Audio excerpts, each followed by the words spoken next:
Salut tout le monde, c'est Weeds, j'espère que vous allez bien. Sur la chaîne, j'adore vous partager des moments où on a pu voir un bout de la France apparaître à la WWE. Je saurais même pas vraiment vous dire pourquoi, peut-être que ça me procure un petit plaisir un peu chauvin. Bon, en temps normal, les catcheurs parlent anglais, mais on a déjà pu les entendre s'exprimer dans notre langue. Baguette, aujourd'hui je vous partage quelques moments où des catcheurs ont parlé français. Si la vidéo vous plaît, n'hésitez pas à vous abonner à la chaîne en activant la petite cloche des notifications, c'est gratuit et ça me ferait super plaisir. Merci à tous ceux qui le feront, clairement c'est le meilleur soutien, enfin bref, on est parti sans plus attendre avec la vidéo. Numéro 5. En août dernier, la WWE a diffusé un épisode de Raw en direct du Québec. Vous le savez, c'est une province du Canada dont la langue officielle est le français. Ce soir-là, on pourra retrouver Cody Rhodes en coulisses, interviewé par Byron Saxton. Mais rapidement, le catcheur dira que la disposition pour cette interview n'était pas super. Il emmènera ainsi les caméras au travers des couloirs jusque dans la Gorilla Position, puis dans l'arène, directement devant les milliers de fans. Et forcément, lorsqu'il reprendra ensuite le micro, Cody Rhodes voudra prononcer quelques mots en français pour les fans présents ce soir-là. So, de quoi voulez-vous parler? Le public sera visiblement très heureux de l'entendre parler français. D'ailleurs, en parlant de Cody Rhodes, je me souviens que lors du dernier show de la WWE à Paris, il avait pris le micro pour dire que la France méritait clairement d'avoir un PLE et quelques mois après on nous annonce Backlash en France. C'est juste fou. Numéro 4.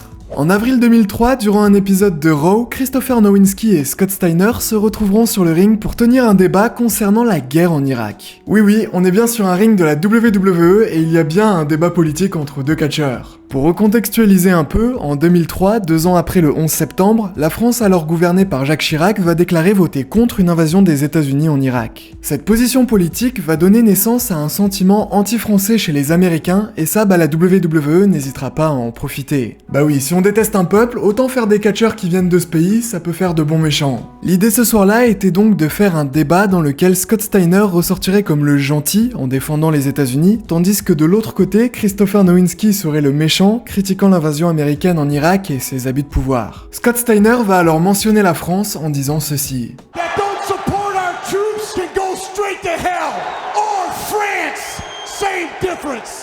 Quelques minutes après, on pourra voir un plateau de télévision animé par 2 catcheurs et des drapeaux français. Introduits comme des méchants, René Dupré et Sylvain Grenier formaient l'équipe La Résistance et ils feront leur début 2 semaines plus tard. Vous l'imaginez, ça nous donnera l'occasion de les entendre parler français à de nombreuses reprises entre 2003 et 2007. Excusez-moi s'il vous plaît. Je m'appelle René Dupré. Je m'appelle Sylvain Grenier. Excusez-moi, mesdames et messieurs. 100 000 $, enfin réunis. La résistance. T'as raison, René. Excusez-moi s'il vous plaît. Mesdames et messieurs, j'ai dit excusez-moi s'il vous plaît. I said shut up. Et on aura pas mal de moments assez marquants, comme par exemple lorsqu'ils vont chanter la Marseillaise. Allons enfants de la patrie, contre nous de la tyrannie. Allons enfants de la patrie. Se lever. Ou encore lorsque Stone Cold va leur parler français. A French bitch. That's right. Parlez-vous français? Numéro 3. Un peu avant, je vous ai partagé un moment avec Cody Rhodes lors d'un épisode de Raw au Québec. Et bien le même soir, on a évidemment eu le droit à plein d'autres catcheurs qui ont parlé français. On retrouvera par exemple The Miz sur le ring. Le public va chanter « On veut Maryse », mais le catcheur expliquera que Maryse était de Montréal et qu'elle n'aurait jamais voulu venir au Québec ce soir.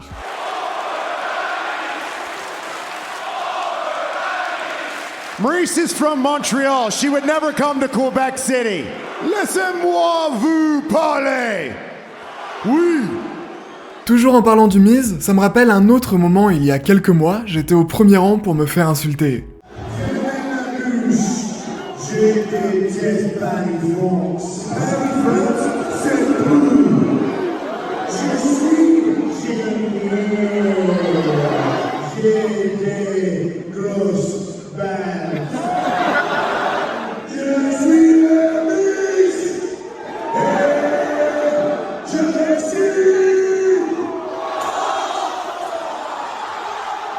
Pour revenir à notre épisode de Raw au Québec, un autre moment dont on pourrait parler, ce serait lorsque Becky Lynch est montée sur le ring pour faire une promo. Zoey Stark et Trish Stratus, qui étaient en rivalité contre la catcheuse, vont intervenir, et vu que Trish Stratus est canadienne, elle prononcera quelques mots en français. Comment ça va, Québec? Merci beaucoup, Québec.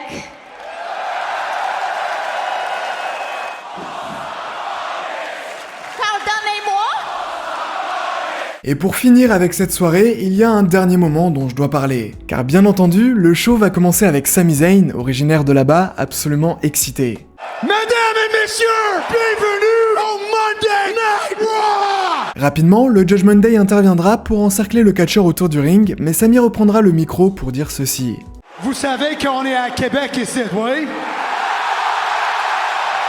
Il leur demandera s'ils pensaient vraiment qu'il était venu au Québec tout seul. C'est à ce moment que la musique de Kevin Owens va retentir.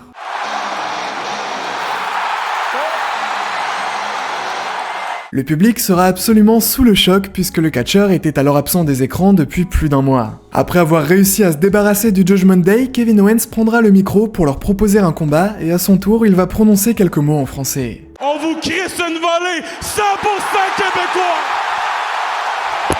Le combat aura donc lieu dans le main event de la soirée et évidemment Kevin et Sami remporteront la victoire. Une dernière fois ils prendront le micro pour nous offrir quelques mots en français. Pour tout le monde ici, désolé pour le monde, partout qui entend pas, comprend pas le français. Le rouge c'est pour Canada et le bleu c'est pour Québec. Merci beaucoup. Numéro 2. En juin 2022, durant un épisode de Raw, The Miz et Maryse vont faire leur entrée dans l'arène. Le même soir, le Miz avait un match contre Matt Riddle de prévu. Vous le savez, j'en ai parlé sur la chaîne, The Miz a déjà parlé plein de fois français. Sa femme Maryse étant québécoise, forcément il connaît un peu la langue. Et ce soir-là, le Hit Couple était sur le ring pour promouvoir la nouvelle saison de leur émission Miz and Mrs. Matt Riddle les coupera en pleine promo pour faire son entrée, et une fois sur le ring, il leur prononcera quelques mots en français. Bonjour. Omelette du fromage. Je comprends rien de ce que tu viens de dire, mais c'est bon, continue. C'était assez drôle de voir le catcheur s'y essayer. Numéro 1. Allez, je termine cette vidéo avec plein de petits moments en vrac. On pourrait par exemple parler de Finn Balor en 2017, lors d'une interview avec Christophe Ajus et Philippe Chéreau. Bonjour, Finn. Bonjour. Je m'appelle Finn. Je m'appelle Christophe. Le duo de commentateurs décrochera également un bonjour à Roman Reigns. Bonjour. Ouais, mec, un peu de respect. Ok, bonjour. Enfin bref, grâce à eux, on a eu le droit à plein de moments assez cool où des catcheurs ont parlé français. Une surprise de taille. Il vient de finir son match, enfin, si on peut appeler ça un match. Sami Zayn, mesdames et C'est messieurs! exactement qu'est-ce que je disais tout à l'heure. Ah oui, je sais. Une manque de respect, c'est ça le oui. problème. Ben oui. Pas du tout. Est-ce que vous avez fini votre match, Sami? Mais oui. Et alors, ça s'est passé comment? C'était formidable. C'est pas important comment ça... Si tu étais un animal, un chat, ils sont rapides, ils sachent comment courir et cacher, puis ils sont très intelligents. Comme je l'ai précisé au début de cette vidéo, la WWE reviendra en France pour le show Backlash en mai 2024. Nul doute qu'on aura l'occasion de réentendre des catcheurs parler français, donc pourquoi pas refaire un épisode dans quelques mois, on verra bien. Pour l'instant, on arrive à la fin de cette petite vidéo, j'espère sincèrement qu'elle vous aura plu. Si c'est le cas, n'oubliez pas de vous abonner à la chaîne en activant la petite cloche des notifications, ça me ferait super plaisir. On se revoit très vite pour de nouvelles aventures et d'ici là, portez-vous bien, c'était Wids, bye tout le monde.